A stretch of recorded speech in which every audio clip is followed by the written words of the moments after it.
natin last week. Hindi mo kata, 2 Timothy 1:7, ang sabi po doon, for God did not give you the spirit of fear, but of power, of love, and of a sound mind. Ito is a perfect number. Ang binigay niya kapangyarihan, pag-ibig, at mahusay na pag-iisip. Ang diablo yung magnanakaw. Pipilitin niya tanggalin yung kapangyarihan. Hindi niya matatanggal yun.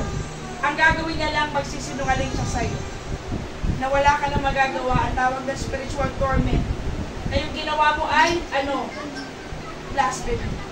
Na hindi ka na pababalikin ng Diyos. Na hindi ka na aayos, hindi ka na babalik sa dati. Hindi ka na makakabalik sa paglilingkod sa Panginoon. That is spiritual torment. At kapag may boses, naalala niyo ba? Kapag may boses tayo naririnig, ibig sabihin, may person. Ang Diyos may boses. Ang diablo may boses din.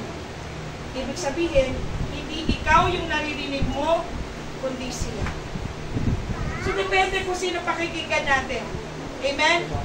Hindi natin na mag-focus tayo sa gawain natin ngayon. Yung mga batang hindi makontrol, hayaan nyo lang po sila. Pero kung if you're an adult, gawin mo lahat na magagawa mo para makinig. Amen? Amen. Ikaw ay galing sa puyat, tulungan mo yung sarili mo. Demonization, na ibig sabihin, ang gamit po niyan sa Biblia ay demon possession. Pero, hindi ibig sabihin niyan, pag-aari tayo ng diablo. Hindi pwedeng mangyari yun. Kasi kung pag-aari tayo ng diablo, lahat tayo papasok sa impyerno. Get the point? Kasi ang diablo, nakatestin na siya sa impyerno. Nangihiram na lang siya ng oras. Mga kapatid, tingin ko dito, pagsagayin niyo ako, ang diablo nakaaway ng ating kaluluwa, nanghihiram lang ng oras.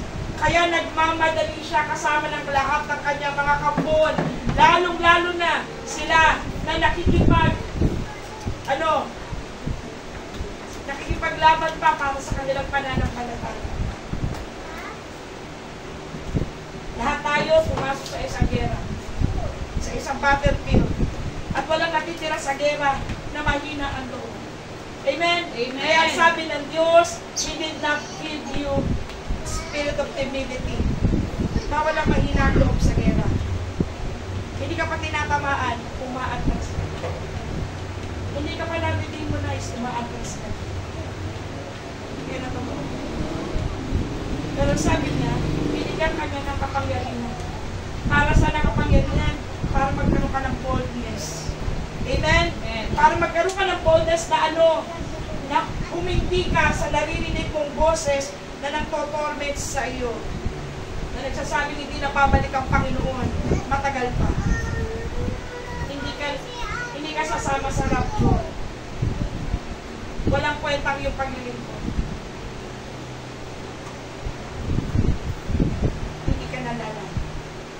Lahat ng mga bagay na ito is a spiritual torment. Ang tawag doon na isa lang, condemnation.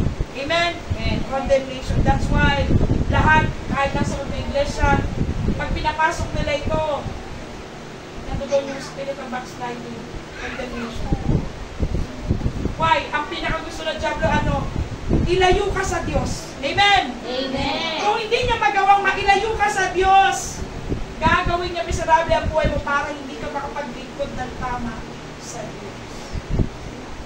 Dalawang purpose, demonic attack, ilalayo ka sa Diyos sa pagitan ng oppression, problema, infestation sa bahay.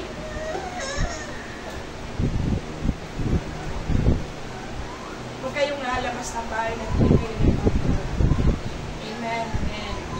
Lalo na tinatinan niyo itong organization. Huwag kayong lalabas ng bahay nang hindi kayo nagpe-pray. That's why inaakit kayo na huwag kayo. Tama ba? Why? Kapag sumunod tayo doon sa tinig na hindi mula sa Diyos, kakainin natin ang bunga niyaon. Sisirain ninyo. Kayo mismo ang sisira. Alam niyo man o hindi. Sinasadya niyo man o hindi yung covering ng Diyos. At ipapahamak tayo ng ating kapangmangan. Nakikita kayo mamaya. Anong ginagawa ng Diyos? Hindi nagkatakalan. Hindi. Pagkat alam niya, tinuturuan kayo mabuti.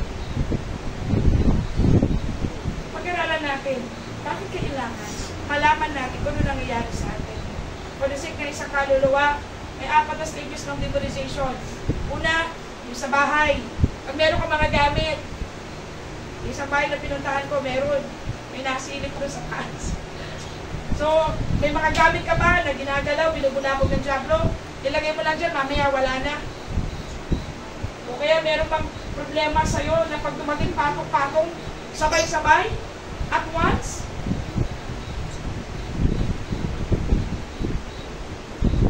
Meron ba nag-comment sa'yo? Sa isip mo? Yung nalilinis ka na, tapos babalik ulit yung comment, tapos ibabalik ka ulit. Parang alam mo yun, nararamdaman mo na meron may hawak sa'yo. Demonization. Na may kumokontrol sa'yo. It does not owe you, pero nakukompromise mo yung free will mo. Nakukompromise mo yung free will mo. Hindi kailangan umalulong ka para sabihin demonize ka. Pinag-aralan natin paano siya umaatake, tulog. Nakakatulog ka ba? Binabangon ka ba lagi? Marami ka bang nararanasan sa tulog? Nagkakaroon ka ba ng sexual dreams? That's not from the Lord. That is demonization. Mental torture of the mind. Meron pa nagsasabi sa'yo, pagod ka na, tama na, pagod ka na, huwag ka na mag-isip, hayaan mo na lang yan. Ang tawag doon, pagbablanko. Alam niyo yung mga iba yung pinag-pray ko? Ang isang nararanasan nila, yung isip nila blanko. Pag nararanasan ninyo na parang binablanko ko sa naglugian sa Panginoon, isa yun sa bunga ng yoga. Emptying of the mind, kasi may iba papasok. Hindi pwedeng empty ang mind. Amen?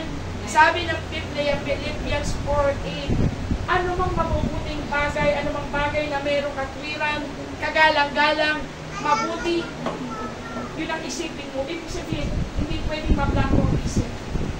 Pag nabablangko ang isip natin, mga kapatid, that's demonization. Marami ako natanong nun, nabablangko utak. Kahit bata, yes. Yung pang-apat, naalala niyo yung lalaki na Gadareno, hindi 24/7 na ganun siya. Hindi nawawala sa sarili. Ngayon, yung atake ng diablo, madaming senyales. Una, hindi maayos ang tulog mo kasi kailangan makatulog ka para mag-function ka ng tama. Yung mga hindi pa natutulog dito, mga kapatid, hindi natin pwede sabihin na kasi matanda na kami. Natutulog ka 3 hours na lang. Palayasin nyo yung gumugulo sa inyo. Amen? Pag-aralan nyo yung activity nyo. Kailangan natutulog. Isa yan sa sinisira niya. 127 ng Psalms. Sabi niya, ang aking minamahal, binibigyan ko ng tulog. So, pwede mahadlangan yung tulog kasi meron kong nag-i-inflict ng restlessness sa atin. May gumugulo sa isip, at ano pa yun? Exaggerated emotion. Pag nagalit, sobrang galit.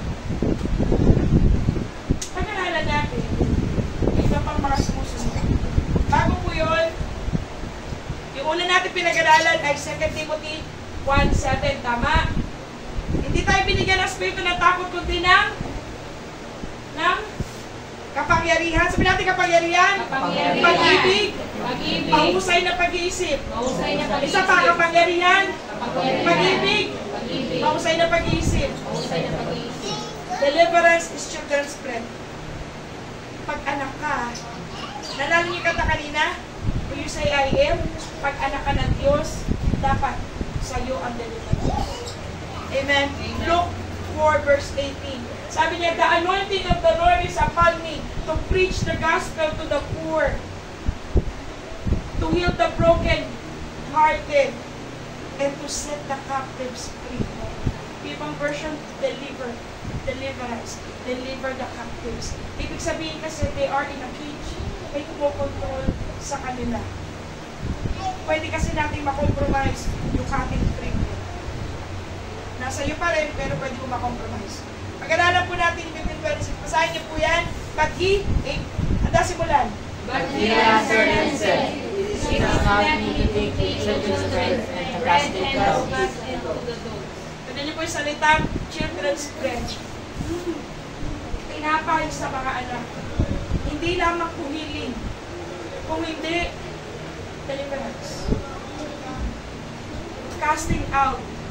Pag binasa niyo Matthew 16:24, sabi niya, if you would like to follow me, deny yourself. Yung isang translation ng denial ay renounce. Kailangan mo i-renounce ang sarili mo. E paano kung may isa pang persona na nakikialam sa buhay mo? Why?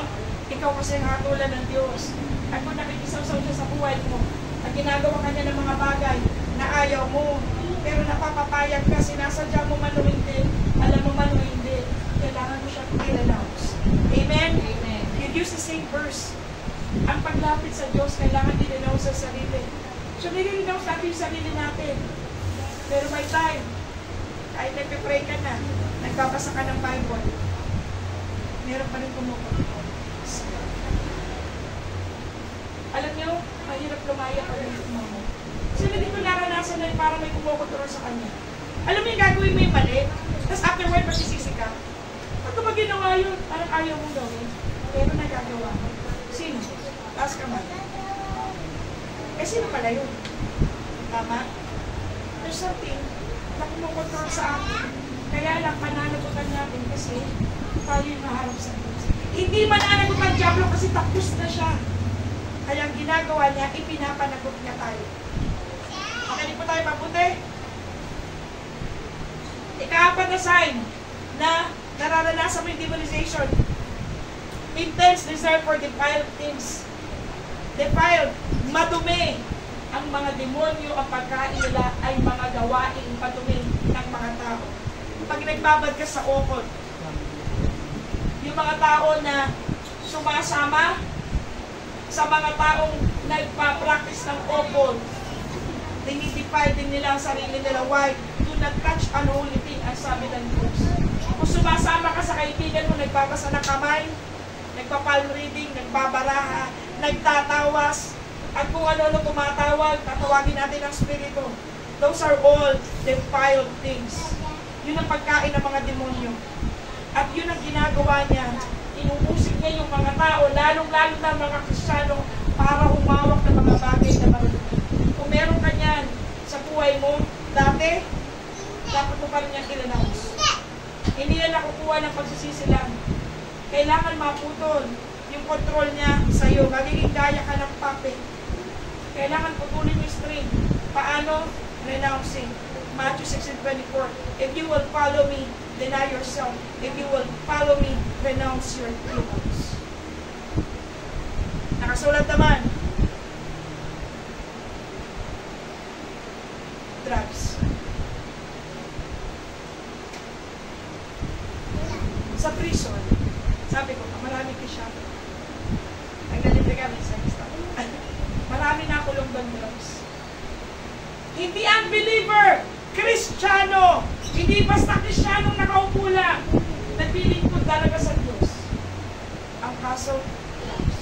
Hindi ba nila alam na ang drugs ay under ng witchcraft?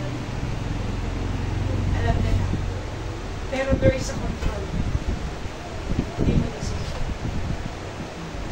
Now, sabi ko nga doon kahapon, pag hindi ka umamin at ginawa mo yung para mo, hindi yan lalayas sa katawan mo. Isasama ka niyan kung saan siya karoon. Tandaan natin, may isa lang pupuntahan ng mga demonyo at nakapon sa Satanas. Saan? Sa impyerno. Wala nang iba pa. Hindi na sila pwedeng magsisi para pumasok sa langit. Tapos na yung judgment nila. Yun ang predestined. Mga kapatid, tingin sa akin, ang predestination ay yung sa mga Diablo. They are destinated to go to heaven. Kaya ginagawa niya, nag-aakay siya ng mga tao, lalo na mga Kristiyan. Take note, kung Kristyano ka, beware. Drugs, kahit anong klaseng drugs, kahit mababang klaseng drugs, smoking, paninigarilyo. Meron kami dinaluhan noon, San Mateo, pinalitan namin. Yung pinaka-drummer nila, naninigarilyo. Nagulat na ako.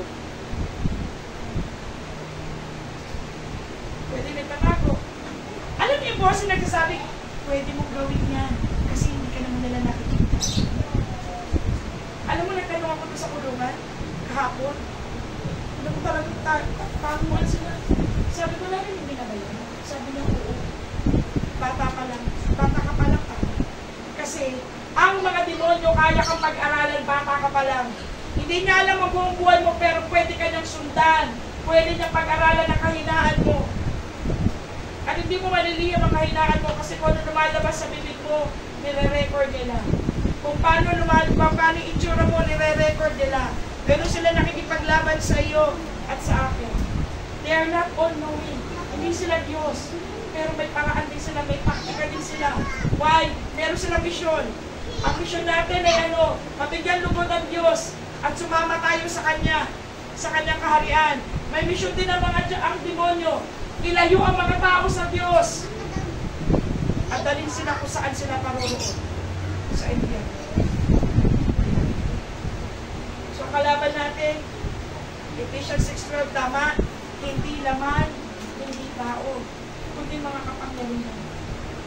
At kung hindi ka mag-aaral mabuti ng salita ng Diyos, hindi mo siya pwedeng tulaan, hindi mo siya pwedeng kwentuhan. Kailangan mo ng salita ng Diyos. Amen? Amen? Amen. Alcohol. Meron ba rin may dikit-dikit? Alcohol. Kami nga, may nabigyan ng wine, binigyan na namin kung ilan yung percentage ng alcohol.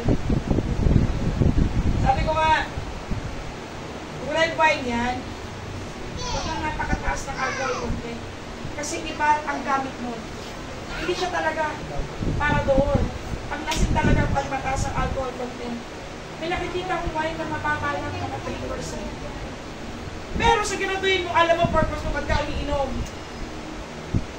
May nagbigay sa amin sa trabaho eh. Social yung trabaho eh. Kung wala bata sa rin. Yung tinapin. Kung dinala yung mga bata, curious why? Kasi naki-church sila eh. Sabi niya, ano ba yan? Sabi ko, pwede mo inawin para sa puso. Pinagbigyan mo, tinig pa nila. Sabi niya, kakasok ka. Nagkabuti na yun. Why? Kasi alam mo, kapag masyado kang babad sa presensya ng Diablo, ang lasa ng marumi masarap sa iyo. Tama? Makinig kayo sa akin. Ang lasa ng marumi masarap sa iyo. Pagbabad ka sa demonization. Pero pag ikaw babad ka sa presensya ng Diyos, pag madumi nabibili ka. Pag madumi nabibili ka. Meron akong karanasan sa gym. Pag ako may nakakatabing bakla, grabe, nararamdaman ko may umaato sa parang hindi na nakakatili sa balat nila. Eh di ba sa gym siksikan? Nung isisitsik ko yung sarili ko doon sa kabilang katabi ko, para wag lang ako matabi. Kasi nararamdaman ko sa balat. Ganoon talaga. Sa kanila hindi nila alam. Pero pag ikaw Kristyano, at nagbababad ka sa presensya ng Diyos, yung presensya ng marumi, ang diniri ka. Hindi na maarte ka. Kasi yung, alam mo yung napapabad ka sa spiritual realm.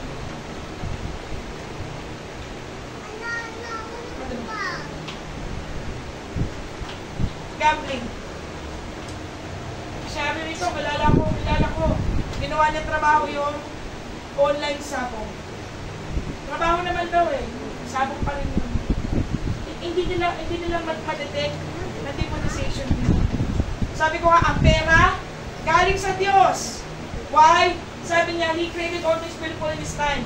Hindi naman na-create ang pera dahil inisip lang ng mga tao, na-create ang pera kasi alam ng Diyos, darating ang panahon, kailangan ng mga tao niya pera para magamit nila, pambili ng pagkain, pambili ng damit, para meron silang bubungan na ulungan. But money is not lifetime. How am I sure? Lahat ng namatay, hindi nila pwedeng dalhin yung pera nila. Kahit sa impyerno, hindi pwedeng dalhin ang pera mo. Tama? Amen. Hindi mo rin pwedeng dalhin sa langit. Ibig sabihin, those are temporary things. Gamit lang siya. Ang tawag dyan ay means. Pero kaya siya gamitin ng Diablo to demonize a person. May mga Kristyano hindi na may mili ng trabaho. Basta may trabaho.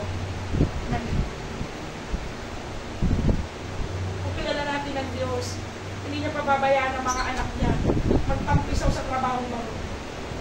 Amen? Amen. Hindi niyo tayo bibigyan ng hanap buhay na pinanggagalingan ng pera natin ay galing sa mga. Hindi. Ayaw niyo nga tayong makapungaruni. Kaya lang, nabibiktima tayo ng ating takot. God did not give us a spirit of fear. Nai-intimidate tayo saan sa kalagayan kung wala ng trabaho. Pinagpapalit natin yung pera, yung means lang ha, gawain ng Diyos. Why? Takot tayo na hindi pagkatiwalaan natin. It's always a matter of trusting God. Tandaan natin, susukatin tayo ng Diyos kung gaano tayo tumitiwala sa Kanya. Nag-aaral ka man ngayon o naghahanap buhay ka, ano man ang ginagawa mo. Susukatin ng Diyos kung saan mo dinala yung pagkakatiwala. Amen! Amen. Online games. Ang addiction na ito, isang bagay na hindi mo makontrol. Kasi ang addiction ay kumukuha ng oras. Ang oras ay sa Diyos. Amen? Amen. Noon, wala namang ganyan eh. Nasa end times tayo. Kaya gumagawa ng maraming gawa ang Diablo para ano? Para dayain ang mga anak. Tingnan mo ha, pag nagbabad ka sa online games, kulang ka sa tulog. Naalala yung isang epekto ng demonization, tatanggalan ka niya ng tulog. Yan ang epekto ng online games. Sabihin nyo natutulog kayo ng tama sa oras. Eh, addiction yan. Mga kapatid, addiction is demonization. Ay kailangan kang palayasin sa katawan. Pag hindi mo siya pinalayas ngayon, kukontrolling ka niya, hanggang magulat ka, it's already a regret. Pagsisisiyan mo na, pinahuli ka na, kasi hindi mo siya pinalayas. Strange addictions. Ano yung strange addictions? Poor things. Gusto mo na mga bagay na meron ng mga taong marumi. Ano yung ginawa sa atin ng Diyos? Marumi tayong lahat. Amen! Amen. Kahit mga gawa natin, basura, Isaiah. Hindi mo pwedeng i-offer sa Diyos. Kailangan mo laging ipadaan sa Panginoong Jesus kasi siya lang yung may malinis na dugo para linisin niya lahat. Pati tayo dumaan doon para linisin tayo. Kaya lang, meron tayong mga ginagawa na strange addictions. Pagkain. Pagkain ka ba ng mga bagay na bawal kainin? Pagkain marurumi. Bawa. Ano ang mga bagay na pinagbabawal? Hindi sa loob. Mga kapatid, di ba tayo iingatan natin dapat yung araw sa init? Amen. Amen. Kung tayo may kalagayan na, yan lang talaga yung pagkain natin. E pagpasalamat mo sa Diyos, kainin mo. Pero kung may option ka para mamili ka ng maayos na pagkain, piliin mo yung maayos. Hindi ko sa mga sa science, halimbawa yung mga frozen foods, marami talaga siyang chemicals, magpapababa sa iyo. Kasi hindi ka natatanda. Once in a while, halimbawa, nag-Jollibee kayo, nagmamakto kayo, kami nagpapasalamat dito. Si nanay dati addict sa soft drinks, pareho ko eh. Kaya nakita ko na ako kasi ginagawa ko siya ng rason na nagpupuyat ako.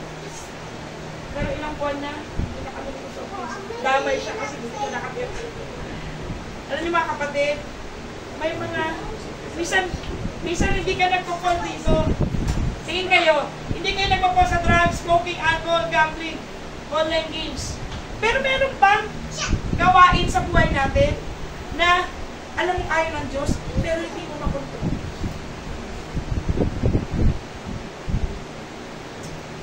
Magaganti ka ba? Ang pagiging magalitin ay addiction. Strange things. Ano tayo na? Hallelujah. Romans 8:15. Sabi niya, sapagkat hindi ninyo muli tinanggap ang espiritu ng pagkaalipin sa ikatatakot, tatapat tinanggap ninyo ang espiritu ng pagkukumpok na dahil hindi sumisigaw tayo, Aba, Ama. nakakilala sa Panginoon, amen, kinupok tayo ng Diyos. Hindi po tayo yung bugtong na anak, isa lang, kaya ka bugtong, isa lang anak ng Diyos. Si Yesu Cristo, anong tawag sa atin? Ampon. Sabi sa katabi mo, ampun ka. Totoo po, ampun tayo ng Diyos. Isa lang kasi ang anak niya, si Yesu Cristo. Pero kahit ampun tayo, we are adopted. Hindi ipatuloy sa atin. Meron tayong mana. Amen? Kasama natin yung pangalan. Ang sabi niya, he is a big brother, si Jesus. Nagtataka ko, minsan ang tawag nila Papa Jesus. Sabi ko, hindi natin tatay. Hindi natin tatay si Jesus. Ang ama na nasa langit at tatay ng mga anak na tumanggap kay Jesus Cristo ng kanyang anak. Siya ay ating Panginoon, siya ay ating kaibigan, siya ay ating manunubos. Ang sabi dyan, hindi tayo binigyan ng spirito ng pagkaalipin. Ibig sabihin, you need to understand this. May mga tumanggap na sa Panginoon, pero bumabalik saan? Sa bondage. Nilinisan ng Diyos sa addiction. At pagkatapos hindi nag-ingat ang kanilang mga estado sa buhay, bumalik ulit sila. Nagaya ng baboy na kumakain ng kanyang, na bumabalik sa kanyang pusali. At aso na lumulunok muli ng kanyang suka. Yun ang sabi sa Biblia. Paano nila nakatanggap yun? Kasi marami. Ang mga demons, mahilig sila sa mga bagay na marunong. Kaya nga ingat kayo pag ayaw nyo na maligo. Mga kapatid, hingin sa akin. Seryoso. Pag nararamdaman nyo kayo yung tao na 2 araw na hindi pa kayo naliligo, naku, mag-ingat-ingat tayo. Ang mga demonyo mahilig sa maligo. Amen? Totoo po ito. Mahilig ka sa marumi? Nagtatambak ka ba ng marumi? Pamamahayan ang bahay mo. Kapag mahilig ka sa marumi, itapon mo yung karumihan, itapon mo yung katamaran. Mga kapatid, is also a warning. Kailangan maglinis ka ng bahay. Kailangan linisin mo yung bahay mo. Amen? Hallelujah. Praise the Lord. Hallelujah. Hallelujah.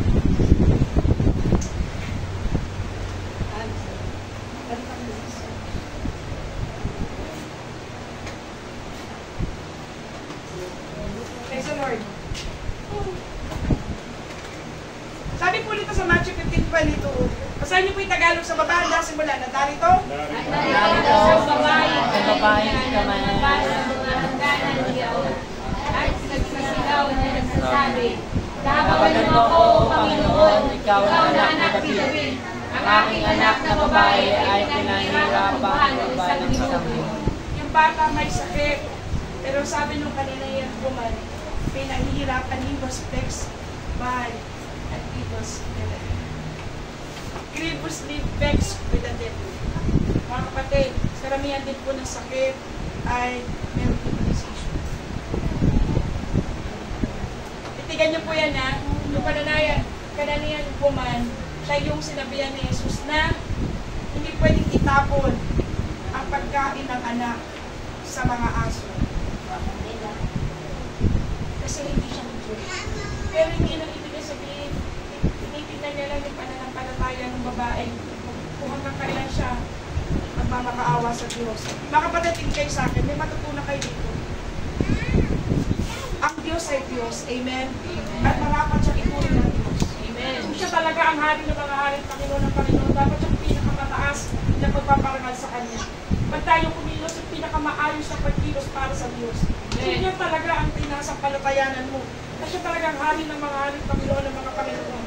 Kung intindihin natin, yung babae nagmakaawa, sabi niya, kahit ang aso kumakain ng lulo na nahuhulog sa gulang ng mga anak. Anong ginawa ng babae? Nagmakaawa siya sa Diyos. Mga kapatid, kaysa magsisitayo sa Diyos, nagmakaawa ka sa Panginoon. Amen? Amen. Na maranasan mo yung tinapay na para sa iyo na anak. Kailangan tumayo ka na gaya ng anak. Kilala mo sa Diablo, ikaw ang anak. Deliverance sa Panginoon. Sabi ko rito, 26. So, yung binasa natin kanina. Sabi doon, at siya yung maganda sinabi, hindi marapat na kunin ang tinapay sa mga anak at itapon sa mga aso. Naalala niyo ba yung panalangin na itinuro ng Panginoon sa atin? Chapter 6 ng Matthew. Give us this day our daily bread. Amen. Sabay kayo sa akin, give us this day our daily bread. Kailan na pagkain? Kailang pagkain? Daily. Daily Tagalog. Araw-araw. Mga kapatid, kung bakit tumatagal yung demonization hanggang tumataas, nag-i-intense siya, umaabot sa stage 4. Kasi araw-araw hindi nakakalinis. Meron isa na pagkatoo. Hinayaan ng Diyos sa book na tumilat yung kanyang mata. At sabi niya, ang dami ng demonyo sa ibabaw ng lupa makinig ka. Kaya niyang tabunan ng liwanag ng Ama. Ganyan kadami ang pinakawalan ng mga demonyo sa ibabaw ng lupa. Ang araw-araw, nagbabantay, nagmamatwan, nag-aaral sa Diyos mo. Kung anong ginagawa mo sa gabi, anong ginagawa mo pag wala nakatingin? Mga kapatid, demons are persons na walang katawan. Sila ay mga spiritong walang katawan na gusto niya katawan. Naalala niyo ba yung baboy? Sabi niya, Panginoon, hindi pa dumating ang aming atol. Dali mo na lang kami, subuin mo na lang kami sa mga baboy. Mas gusto pa nilang pumunta sa mga baboy kaysa wala silang tutuloy. Pagkain niyo ba yung revelation? Kahit baboy, okay lang. Basta may pupuntahan yung mga tuloy. Why? They want to. Hindi naman katawan. Kapag gusto nyo mga kapatid, are you with me? Narinig niyo po ba ako? Amen. Ulitin ko, hindi kailangan umanulong ka at sabihin mo demonize. Pinapakita na ng Diyos na kailangan mong araw-araw umingi ng paglilinis sa Diyos at itakwil araw-araw itong demonyo, mga demonyo na umaakit sa iyo. Hindi naman yan basta makikialam sa iyo kung na ito ay isiseduce na po na niya. Ang muna niya sasabihin, okay lang yan, wala naman nakakakita sa iyo. Okay lang yan, malaya ka, may karapatan ka. Hindi niya kanya nakapag-isip na maging prideful para maging rebellious. Tandaan natin, walang dinaanan ng Diablo na hindi niya ituturo sa mga tao. Tuturuan niya lang magrebelde mula sa pagiging mapagpalalo. Daily bread. Deliver natin sa daily bread. Kung ayaw po natin lumala at mahirapan na tayo sa control, addiction na ginagawa niya, pagkatapos po ng araw na ito, huwag tayo basta nila nakakainin, lalagyan natin sa atin siya. Magtakwil po tayo. Walang natin ang problema natin, mabilis tayo magalit. Mabilis po tayo manuro na manisin ng ibang tao. Itakul natin yung spirito na yun. Matagal tayo magpatawad, itakul natin yung spirito na yun. May spirito tayo na kapamalang, itakul natin yung spirito na yun. Araw-araw, yes! Ang mga spirito niya may marunong. Pag hindi natin yan tinakwil, magugulat ka, may malaki na siyang control sa buhay mo. Yan po yung nangyayari sa mga may malamang sila. Dahil hindi nila alam kung paano magpaalis. Pero ang Diyos ay mapagbiyaya, amen, maawain, hinahabol na yung mga tao. Para muna, itilat yung mga mata. Bakit? Diba sabi niya, He will preach the gospel to the poor, but He will also restore sight to the blind. Pag po tayo, hindi tayo masunod sa salita ng Diyos, o hindi tayo natatakot sa warning ng Diyos, magugulat tayo na isang araw bulag na tayo. Hindi na natin nakikita yung galaw ng Diyan. Why? Bulag na. Hindi mo na siya makikita. Diba yun ang gusto niyang gawin? Maging gaya siya ng ahas o dumadaan sa ibabaw ng mga bato na hindi mo siya napapansin. Kasi pag napansin mo siya, alam niya, kalalayasin mo siya. Yung gagawin niya, hayaan ka niyang mabulag at mabulag at mabulag yung paulit-ulit na addiction na kahit anong bagay na mabulag. Hallelujah! Ika-limang senyales na mature demonized, taming the tongue. Ikaw ba ay anak ng Diyos? Na pag nagsinungaling, pakulit-ulit. Hihingi lang ng tawad yan. Pagkatapos magsisinungaling. Tandaan natin, ang sabi ng Diyos, doon ka sa iyong ama na sinungaling. Pero mo, ang tawag niya kay Satanas ay ama din. At meron din siyang mga anak. Makinig kayo sa akin. Ano po tayo? Tayo po'y ampon. Amen? Amen. Paano tayo naging legitimate na ampon? Sa pamamagitan ng tubo ni Jesus Cristo. Now, ang sabi niya, may isa pang ama, si Satanas. At anong gusto niya? Gusto niyang kunin yung legitimacy natin na paging anak ng Diyos para anong paging anak tayo po siya. Through life. Pag po tayo natin ay gusto kumaling, kasi ba tayo, maaalis, tapos babalik, maaalis, babalik, aalis, chronic, pabalik-balik, paulit-ulit. Pero hindi mo next. You need to renounce. Exaggeration. Alam niyo exaggeration? Parang mo niya sa layo. Magsabi ka nga isang klase ng exaggeration, bata na lang. Kahit magsabi ka nga isang klase ng exaggeration.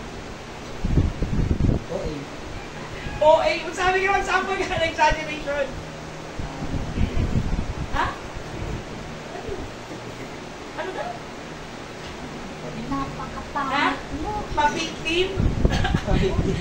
Kung nag-FP2, pa-victim na. So, kung marinig yun na. Exaggeration. Halimbawa, punta kayo sa bahay namin, maraming handa. Grabe talaga mabubuso kayo. Punta kayo sa bahay namin. Wala ka, yung ulam lang, tag-isa. Exaggeration. Alam niyo yun nasa Biblia, hindi nag-exaggerate ang Diyos. Yun talaga yun. Pero pag tayo nag-exaggerate, halimbawa, Ang ganda niya, pero hindi pala, no? halimbawa yung anak ko, grabe, ang ganda ng anak ko. Na makita mo, di ba? Pwera pintas. I mean, exaggeration. O kaya tayo pag namimintas, kapangit naman ito. Yung ba yung bibig mo, hindi mo kayang kontrolin. Kapag nagsabi ka, ang pangit naman ito. Grabe naman kapangitan. Alam niyo, paglalait, exaggeration din yan. Mga kapatid, that's demonization. Pagsisinungaling, pag-exaggerate, pang-curse. Hindi po tayo dating daan na mali ang unawa, salita na pwede natin biglasin. Ano bang panglalait sa kapwa ay pang-curse? It doesn't matter kung kaanong pang-curse yan. Mababaw lang naman, ginagamit naman ng iba. It's a person. Tagal ka naman Christian and you still curse? Nagsasalita ka pa rin ba ng ganon? If you cannot control the tongue, someone is controlling it. Mga kapatid, if you cannot control the tongue, may isang control sa susunod. One time, may nabuksan akong messenger. Because messenger, nilawag ng Diyos mabuksan ko. Hindi naman mapakailang na gamit ng email. Pero may gusto pakita sa akin ng Diyos. Nagulat ako. Nagmumurahan sa messenger. Tapos ang lilingkod sa Diyos.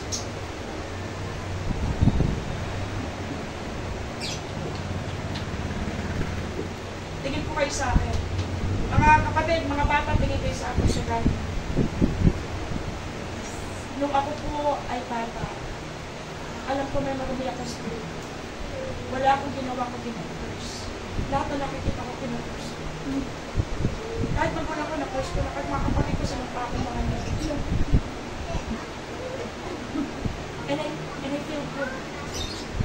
Pero hindi ako yung demonyo ang pagkain na marunong gawa. Ang panglalait ay mga person is a defined thing. Hindi yun marapat lumalabas sa isang Kristyano lalo na kung baptize ka. Kapatid, hindi sa you know bakit hindi ka maritin? Napakaagal bago ka maritin. Yung timon, gumagawa ng bahay. Nag-assemble na ng bahay. Matagal bago mo mawasak yung bahay. At pag nawasak mo siya, Hindi matagal, magkakarpintero ulit siya ng bahay, bumabalik ka ulit sa dati. Maaaring hindi sa loob ng church, sa labas nag-first come. If you cannot tame your tongue, someone is controlling.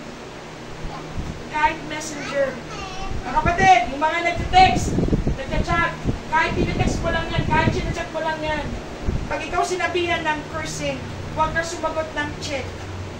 Mga kapatid, God is revealing it right now. Huwag ka sumagot ng check. Kasi pag sumagot ka ng check, o tumawa ka, yung sinabi niya, ginawa mo yun, mananagot ka sa Diyos. That's why mabigat yung loob mo. Why?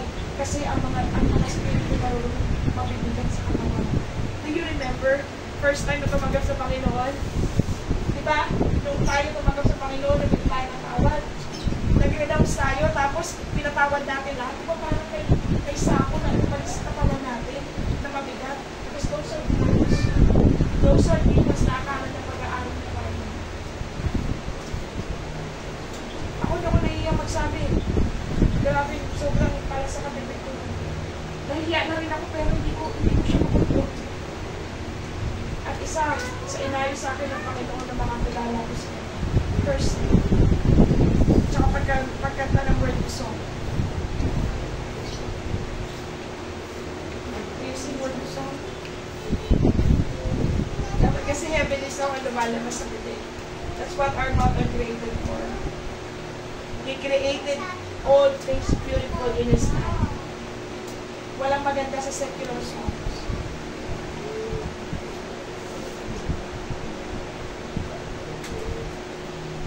At maraming kanta po, demonized. Pag hindi tayo nag-ingat, kahit awitin mo yun ng pabiro, may papasok. May makikialam sa buhay. Demonization. Ilan serious. Mag-ingat po tayo lalo na kapag tumatayo tayo sa kahit commercial yan, patayin mo kapag. Kasi siguro hindi natin napapansin kasi yung iba English. Pero pag pinakinggan yung mabuti na, those are seducing spirit ng purpose ng mga salita. Demonization about suicide. Sabi ng anak ko, Mami, parody lang yan. Sabi ko, kahit parody pa yan. Those are demonized songs. Pag sinabing demonized, maraming tunag-touch it. Sabi ng Diyos, tunag-touch it. Tapos kakatayin pa natin, di mas lalo ba natin kantayin. Mga kapatid, ang itinuturo ko sa inyo ay hindi pananako nang ako'y maging Kristiyano. Ito po ang nasa Biblia. 1 John 2:15. Huwag daw tayo makipagkaibigan sa mundo sapagkat din ay makikipag-alit sa Diyos. Ang nasa mundo ay mga spiritong marunong. Kaya nga tayo aalisin, amen? Nalala niyo ba pangako ng Diyos? Aalisin tayo dito, why? Because the earth is corrupted. Alam niyo ba kung pag-ilan nang nasisira ang mundo? Pangatlo na. Yung una, nung dumating dito sa Satanas, nasira ang lahat. Doon galing yung history ng mga prehistorical times. Na nasunod sila, na nakuha na yung fossil, yun ang unang destruction of the earth. Yung pangalawa, yung kay Noah. Yung pangatlo, darating pa lang. Why? Kasi marumi na ulit ang mundo. Kaya kukunin tayo ng Diyos. Hindi kukunin ng Diyos ang marumi. Huwag tayong pahawa sa lahat. Even the earth is made first. Huwag mahalin na lang ka. Huwag mahalin yung mga taong minamahal ng mga bagay na sa Demons wants to kill you. Demons wants to kill you. Yan. Yan ang pinaka-ultimatum nila. He wants to kill your spiritual life. Ang gagawin niya, ihiwalay ka muna sa Diyos. Why? Ang kanyang protection at Diyos. Yung pag-ibig ng Diyos, protection mo. Amen. Yung biyaya ng Diyos, protection mo. Amen. Yung awa ng Diyos, protection mo. Ang gagawin niya, iiwalay ka tungo sa protection mo. Para kainin ka ng buhay. Pagkatapos, pag mahina ka na, dadaling ka na lang niya. Kung saan. Ang presensya ng Diyos ay protection. Amen? Amen. Huwag kayong mahuli ng gawain. Why? Binababa ng Diyos yung protection niya. Hindi tayo makakalaban sa laman. Inisuntukan ito. Amen? This is the rest of life. Kailangan natin ang presensya ng Diyos para makalaban ka sa Kanya. Wala pong awa ang demonyo. Makinig kayo mabuti. Hindi sila marunong maawa. Hindi nila alam ang salitang awa. They don't know that. Diyos lang ang marunong.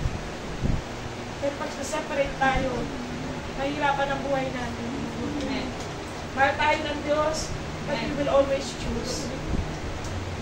Pwede mo i-compromise yung choices mo pag na-demonize tayo. But the good news is we can be set free. Nalala niyo yung kanta? Whom the Son sets free and free. Pag pinalaya ka ng anak, talagang lalaya. Amen. At isa sa pinakamagandang ginawa sa akin ng Diyos, pinalaya niya ako sa mga pagmumura ko. It's always been hard. Ayoko nang tumura, ayoko nang tumura. Pero parang nandun siya sa pagkatao. Pero sinabi ko, Panginoon, ayoko nang ganitong tumura. Grabe ang bigat na nakapasan sa akin, natanggal. And I've never been the same again. Hindi ko na binalikan. Why? Nang pinalaya ko ng anak na natindi ako naman. Hindi ka manatiling malaya. And I've been born again. 1999. Iba sa hindi pa pinapanganak. Ano year ka pinanganak? Since 1999, God is my witness. I have never lost. Why? Kasi totoo may visa ang kalayaan ng Kristo. If you will continue to believe, if you will continue on resting on that trust, na pag pinalaya ka ng Diyos, hindi ka pwedeng pakialaman ng mga evidence na sa inyo. Hallelujah. Gossip. Gossip is, kilala natin, iba wala na rito, they did gossip. That's why umalis sila sa gawain. Why? Mga kapatid, pag tayo chismosa, but we should know what gossip is. Ang gossip is ang ganito. Pag sinisiraan natin yung kapwa natin, yun ang unang gossip. Okay? Eh, pag nagsasabi po ako ng totoo, pero chinikismis ko siya. Kismis pa rin. That's another form of gossip. Ang gossip depende sa intention. Gossip depends on your intention. Kung tayo nag-uusap, kaya ako, sinasabi ko agad, hindi po ako nag-chismis. Pinasabi ko to para alam mo kung anong kalagayan kasi pag-pray po natin. Kung tayo, may pinag-uusapan tayo, kapatiran, tao, sino man, at pagkatapos nag-end na tayo doon, nag-iwala tayo na gano'n lang, na wala tayo natutunan, pinag-usapan lang natin yung boy, that's chismis. Pero kung meron tayo pinag-uusapan para wag tayong umabot doon, then that's edification. Totoo po. Gossiping. Someone is withdrawing. Hindi yan sa Diyos. Amen. Kung meron kayong sama na loob sa akin, o sabi ko ako, makikipag-usap naman ako. Walang may sama na loob sa akin dito. Kung may sama ka na loob sa katabi mo, nagkatambuhan kayo, kausapin niyo siya. Amen. Huwag kayong umanap ng third party. Mag-usap mo na kayo, why karuwagan yun? Kung hindi kayang harapin yung kausap mo. Amen. Nasa Revelation 21:8, lahat ng mga tuwag papasok sa inyo. Karuwagan din kasi hindi pakikipag-usap. Amen? Yung takas ka ng takas, kausapin mo. Ngayon kung hindi makinig, saka ka magtawag ng pastor. Amen? Pero dapat kausapin. Kaya ako, pag meron, pinakausap ko. Pero pag iba yung tinuturo, tatawagin ko yung tinuturo niya sa paghaharapin ko sa tao. Kasi ang beauty ka. Amen? Gossiping. Matthew 12:34-7. Basahin niyo po. 34 ang nasimulan. Kaya ay mga ulo ko, paano kayo na masasama ay makapagsasalita ng mabubuting bagay? Sapagkat sa saganahan ng puso ay nagsasalita ang bibig. Ang mabuting tao sa kanyang mabuting kayamanan ay kumukuha ng mabubuting bagay. At ang masamang tao sa kanyang masamang kayamanan ay kumukuha ng masamang bagay. 6. At sinasabi ko sa inyo, na bawat salitang walang kabuluhang sabihin ng mga tao ay nagsusulit nila sa araw ng paghukom. Sapagkat sa iyong mga salita, ikaw ay magiging banal. Sa iyong mga salita, ihahagulang ka. When you get baptized, ang tumalabas ay tongues, those are spiritual words. Those are languages of the heaven. Malinis.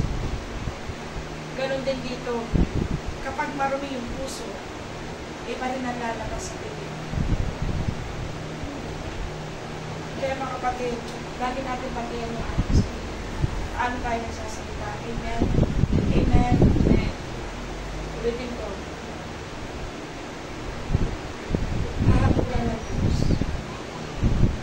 Yung mga pagbibirong wala sa ayos, yung mga pagmumura, yung mga pagmumurs, yung mga tanongin kung grabe mag-curse. Kasi ganun pa ng tao. Huwag ba siya i-deliver, sigigigil ako sa pero ba niya. Kaya lang hindi kagana sa kanya unless kumapit siya. Wala siya man. Mga kapatid, marami yan.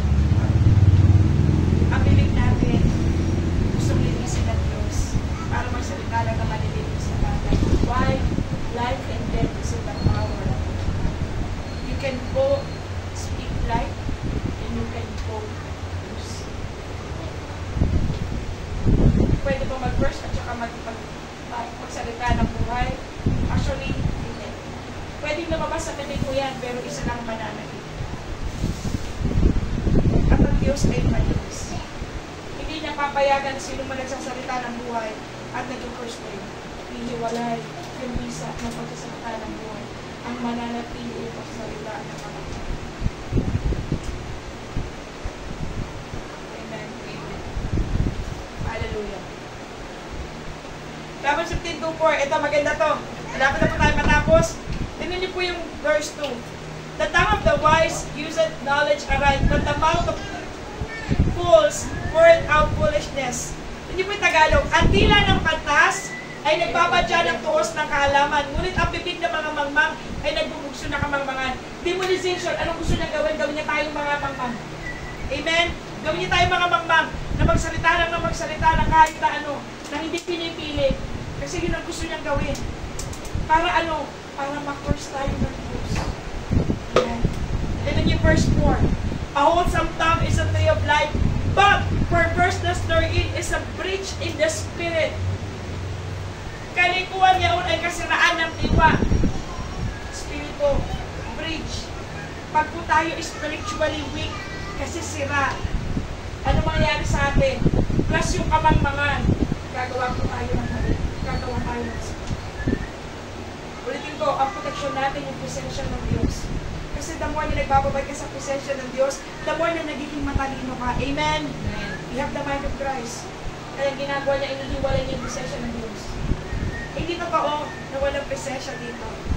Kailangan lang mag-renounce para patanggal yung kabulagan at saka yung iba mo pang cover na hindi galing sa Diyos. Amen? Amen. Kasi mananatili ang salita ng Diyos. Kailangan lang ng 2-3 na nagkakatipon sa pangalan ni Jesus at doroon siya. At ang Diyos hindi pumupuntang mag-isa. Sapagkat siya ay Diyos, sapagkat siya ay hari ng mga hari, Panginoon ng mga Panginoon, kasama niya ang mga laksa-laksang mga amin. Amen. At yun ang totoo. Kasama niya ang mga laksa-laksang mga amin. E nasa bari parang maliit na lugar na ito. He can occupy anything. Kasi Diyos siya.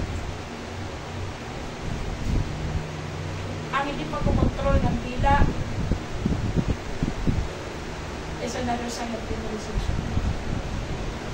So what do I do now? Naalala nyo? What do I do now? Kailangan may gagawin eh. Hindi pwedeng alam lang natin yung kalagayan natin. Kailangan may gagawin tayo. Ganun pa rin. Ephesians 6:12. Kailangan tanggapin natin at beres na taga flesh and blood. Kundi mga kapangyarihan ng mga kaaway natin. Kung sila makapangyarihan at lalaban ka lang sa iyong lang, hindi ka mananalo. Kailangan mo ng kapangyarihan na mas mataas sa kapangyarihan nila. Amen? Kailangan mo ng presensya ng Diyos. You need to stay in God's service. Kailangan mo magbabad in prayer, in worship. Hindi pwedeng kumakanta ka sa Panginoon dito lang sa church. Dali mo siya hanggang bahay. Amen? Magpatugtog ka lagi ng mga awit sa Panginoon. Anong gagawin natin? We submit ourselves before the Lord. We resist. We continue to resist the devil and he will flee from us. Una, kailangan magpakababa. Hindi pwedeng walang pagpapakababa. Ano napapakababa, sila lang yung kaya magpasakop sa Diyos. Amen? Kaya nga hindi nagpasakop sa taras eh. Meron ako itatanong sa inyo. Nung nagkasala si Lucifer ng pagmamalaki sa Diyos, palagay niyo ba alam niyang itatapon siya?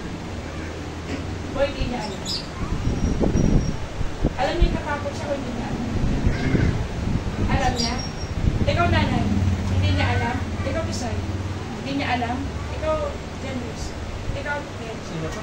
Si Lucifer, nung magkasala siya ng pagmamalaki sa Diyos, hindi ba niya alam o alam niya na itatapon siya? Alam. Alam ikaw? Hindi niya alam? Ikaw si Joy. Ano palagay mo alam niya? Taas ang kamay ng alam. Yung alam niya itatapon siya. Sige, baba. Taas yung kamay ng hindi niya alam. Hindi sa hindi niya alam. Alam ko. Ulitin ko. Hindi sa cherub. Isa siyang cherubin. Saan siya nakapwesto? Sa ulo ng Diyos. Kaya nga, may aking talino siya. Alam niya walang marumi na mananatili sa presensya ng Diyos. Hindi siya pwede mag-occupy sa langit. Hindi siya pwede mag-occupy sa langit kasi yung buong langit sa Diyos. Alam niya itatapon siya. Pero sabi niya, hindi, magiging gaya ako ng Diyos. At yan ang gusto niyang gawin sa akin. Sinimulan niya kay Eva at Adan. Pag kinain mo ito, mabubuksan ang iyong mga mata at makakaunawa ka ng masama. Alam niya, those are rebellious spirit. Amen? Ang mga may rebellious spirit ganito, alam nila yung dulo nila, pero pinagpagpaka pa rin nila yun. Those are rebellious spirit. And he is a rebellious spirit. Amen? Amen. Kung tayo makipaglaban sa Diyos, wala pong nananalo sa Diyos. Ang gagawin natin, ano? Isuot palagi ang baluti. Pagkatapos natin mag-renounce, anong gagawin? Araw-araw, this is your daily bread. This is my daily bread. Araw-araw. Huwag natin kalimutan, kaya binabalikan ko to. Araw-araw isusuot yung baluti ng Diyos. Hindi tayo pwede kung malaki Kristyano ako, lagi ako nagpapasa ng Bible. Those are demons. Pag nanakaw, mamamatay, mamamusa. Kailangan isuot ang baluti. Ano yun? Helmet of salvation. Breastplate of righteousness. Shield of Faith. belt, Of truth. shadow, Peace. and the sword Spirit. is the word of God. At tandaan yan. Lahat na nag-aaral, kabisaduhin niyo po ito. Ephesians 6:10. 6:11 to 17. Hallelujah. Pag-aralan po natin ito. Sabi po na 2 Corinthians 4:5, ito na po huli. For the weapons of our warfare are not carnal, sapagkat ang mga sandata ng aming pakikilaban ay hindi ukol sa laman, kundi sa harapan ng Diyos ay may kapangyarihan bumiba ng mga kuta. Hindi kaya kumontrol, yung merong addiction, hindi nakakatulog, meron pong torment sa emotion. Sabi niya dyan, may kapangyarihan bumiba ng mga kuta na siyang gumigiba ng mga maling haka. It all start with seducing spirit ng maling pagpunawa, maling haka. Maling haka at ang bawat bagay na matay na nagpapataas laban sa katulungan ng Diyos at bumibiyag sa lahat ng pag-isip sa pagtalima kay Kristo. We will bring them captive to the obedience of Jesus Christ. Amen? Amen. Tayo po natin ito kayo. Mga bata,